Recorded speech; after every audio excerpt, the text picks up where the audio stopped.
Hello there, I'm meteorologist James Gilbert. July is going to be hot. Let's look at the averages and then talk about what we are seeing for the rest of the month as I record this on the 2nd of July. Depending on when you're watching it, it does look like the month is going to be warm. We average the lower 80s for afternoon highs, lower 60s for overnight lows. The first and second day, we're actually below average for temperatures, but that is going to change as we see a warm pattern for the first and second half of the month.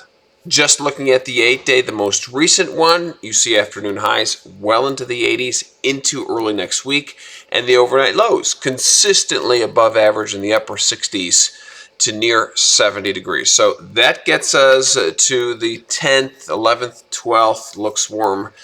Now let's go up. We're going to look up into the atmosphere.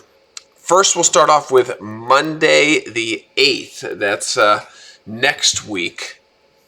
If you look really hard, you can see New York in there. I'll circle it for you right there. We're in the warm part of the jet stream. This is about 3 to 4 miles up above the ground.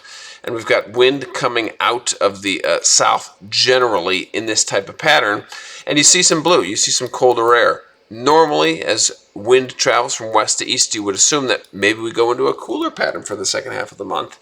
But the models aren't showing that. They are looking at a large ridge across the western part of the country and say that that could potentially take over instead of the cooler air. So we're actually going to forecast continued warmth going into the second half of the month, and that's exactly what the Climate Prediction Center, the CPC outlook is for the 13th through the 26th. There's a warmer than average stretch pretty much to the end of the month. So this is what it's looking like. Buckle up. It might not make big headlines with those afternoon high record temperatures, but just consistently running above average with the highs and definitely in the overnight lows.